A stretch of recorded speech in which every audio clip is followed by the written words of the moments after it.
आजकल क्या होता है, पुरुष अपने नाम पे सब रखता है और पुरुष मर जाता है तो पत्नी हो जाती है अकेली। अब पत्नी के नाम पे तो कुछ होता नहीं है, तो बच्चों को तो बट गया। बाप जिंदा था तो लड़के पूछते भी थे अपनी माँ और अपने बाप को। अब पति मर गया, पत्नी के नाम पे कुछ है नहीं, ना जमीन, ना जायदाद, ना सोना, ना पैसा।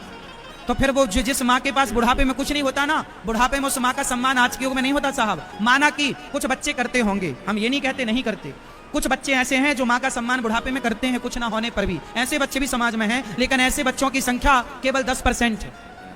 90% ऐसे बच्चे हैं कि यदि आपके पास कुछ नहीं बचा बुढ़ापे में तो वो आपकी तरफ देखते नहीं है। इसलिए सबसे बोल रहा हूं कि बुढ़ापे में अपने पास जरूर कुछ ना कुछ बचाए रखना, बुढ़ापे में सम्मान चाहते हो तो। और सुनो, जीते जी अपनी 13वीं इत्यादि कर लो। है क्या? सही तो बोल रहे हैं? हाँ? जीते जी अपनी 13वीं कर लो, मरने के बाद बच्चे करें ना करें। आजकल बच्चों को लगता है बड़ा खर्चा हो रहा है भाई, 13 ब्राह्मण खवाने में भी उनको पसीना आता है। मरे हुए बाप के नाम से वो गौदान नहीं कर पाते ठीक से, 13 ब्राह्मणों के पांव धोकर के दान दक्षिणा नहीं दे पाते वो। समाज को खिलाने पिलाने में भी उनको बाद में वो कहते हैं अरे हमारे तो बाप की 13वीं करने में इतना खर्चा आ गया, बड़ा भाई जरा थोड़ा तुम दे दो। छोटा भाई बोला मैं काहे दे दूं, तुमने रखा था तुम करो। कई बार छोटा कहता तू कर, बड़ा कहता है तू कर, छोटा कहता तू कर, मझला कहता क्यों जी, बाप के मरने पर कई बार बाप के मरने की 13वीं करने में बड़ा भाई छोटे का और छोटा भाई बड़े का मुंह देखता है कि नहीं? आप तो समाज में रहते हो, ये सब देखते हो कि नहीं? बोलो हाँ या ना। फिर तो आजकल तो बड़ा छोटे को ताकता है तू कर 13वीं का खर्चा, बड़ा कहता तू कर। हाँ इसलिए भैया ना तू कर ना तू कर, हम मर के करके ही मरेंगे बिंदास। सब कर लो, बाद में केवल मरने का रह जाए, आराम से मरो मस्त। गौदान जीते जी कर लो, 13 ब्राह्मण ही तो खवाने हैं, जिंदा में खवाओ ना। मरने के बाद जो बच्चा करेगा करेगा, प्लस पॉइंट है वो। क्यों मेरी माँ? आजकल के बच्चों का भरोसा नहीं है। ये तो बच्चे साइंस की 4 बुक पढ़ लेते हैं, बोले महाराज जी हम तो ये सब मानते ही नहीं। लो नहीं मानता, लो अब नहीं मानता तो क्या करेगा? काहे पिंडदान करेगा तुम्हारा, काहे 13वीं करेगा, श्राद्ध काहे करेगा तुम्हारा? क्योंकि वो तो साइंस पढ़ लिया ना। अब थोड़ी तुम्हारा श्राद्ध करेगा, तुम्हारा पिंडदान करेगा। वो तो पहले के बच्चे मूर्ख थे, अनपढ़ थे, तुम्हारे बाप को भी पानी देते थे। आजकल तो पढ़े लिखे हैं तो जिंदा बाप को भी पानी नहीं देते। मरने की तो बात छोड़ दो, जो जिंदा बाप को पानी नहीं दे रहा है, जो जिंदा माँ को पानी नहीं दे रहा है, ये मरने वाली माँ को और मरे बाप को पानी काहे देगा? साइंस पढ़ा है ना। हाँ आधुनिक बच्चा है वो, काहे पानी देगा? आप अपने बच्चों को खूब पढ़ाना, पर ये जरूर पढ़ा देना कि बेटा बुढ़ापे में हमारा सम्मान करना, इज्जत करना, सम्मान की 2 रोटियां देना। ज्यादा ऐसा ना पढ़ा देना कि बुढ़ापे में तुम्हारे कोई लात मार के घर से निकाल दे।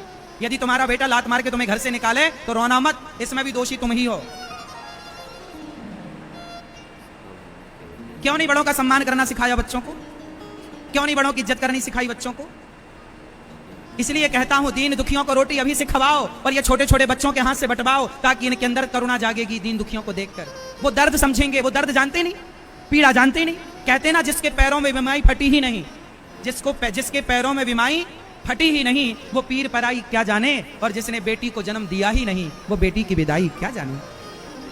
कुछ चीजें सब लोग थोड़ी जानते हैं। दर्द क्या है समाज में, पीड़ा क्या है, हमसे पूछो। गौरी गोपाल आश्रम में वृद्ध माओं को जाके देखो, माएं रोती हैं।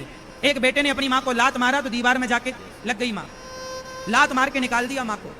उस माँ से पूछो कि जिस माँ ने बच्चे की मालिश कर करके हड्डियां मजबूत की, आज उसी हड्डी को मजबूत करके माँ की हड्डी तोड़ने को तैयार है। दर्द क्या होता है आप नहीं जान सकते। ये पढ़ी लिखी युवा पीढ़ी क्या जाने बूढ़ों का दर्द क्या होता है, अकेलापन क्या होता है, बुढ़ापे में घुटनों का और कमर का और सिर का दर्द क्या होता है। ये जवानी में जोश है ना, खून गर्म है, अभी कुछ ना समझ आएगा। लेकिन जब तक समझ में आएगा तब तक माँ मर चुकी होगी, जब तक समझ में आएगा तब तक बाप जा चुका होगा। इसलिए बच्चों को गौरी गोपाल लाया करो, वृद्ध माओं को उनके हाथों से रोटी बंटवाया करो, जानेंगे कि बुढ़ापे की पीड़ा क्या होती है। गौरी गोपाल आश्रम में हजारों संतों का अन्य क्षेत्र चलता है। साधु संत फुटपाथ पर सोते हैं, उनको भोजन गौरी गोपाल में बढ़ता है। एक रोटी की कीमत क्या है गौरी गोपाल आना, वहां रोटियों के लिए लोग लाइन में खड़े रहते हैं, बूढ़े बूढ़े साधु संत। ये तुम्हारे बच्चों को तो बाप का खूब मिला है ना, तो क्या मतलब रोटी की कीमत क्या है भाई? हम जानते हैं कि एक रोटी की कीमत क्या होती है। तुम्हारे बच्चे तो साइंस पढ़ चुके हैं, अब वो तुम्हारी नहीं सुनेंगे। चरणों में सतत नमन। खुश रहिए। गुरु जी, हम मानव से जो पाप हो जाता है जाने अनजाने में, तो क्या गंगा स्नान करने से सारे धुल जाते हैं? आगे से दोबारा पाप ना करने की जिस दिन प्रतिज्ञा करते हो आप, जी सर। और आगे पाप ना करेंगे ऐसी प्रतिज्ञा करके जब डुबकी लगाते हो तो सारे पाप धुल जाते हैं। जी सर। पाप धुल जाएंगे पर आगे से कोई पाप ना हो तब। जी गुरु जी। राधे राधे गुरु। राधे राधे। खड़े हो जाओ, ये छोरा चलो आप अभी अभी। गुरुजी राधे राधे। ओ मेरे भाई सब बैठ जाओ, देखो व्यवस्था बनानी है ना आपको, बिगाड़नी नहीं है। खड़े होने से व्यवस्था बिगड़ती है। सब बैठो भैया, हाथ जोड़ो लाला, बैठ जाओ भैया। गुरुजी राधे राधे। हाँ बेटा राधे गुरुजी राधे। मेरा नाम भारती कुमारी, मैं मुजफ्फरपुर बिहार से आया हूँ। गुरुजी मेरा एक प्रश्न है। आया हूँ कि आई हूँ? आई हूँ। आई हूँ, ठीक है।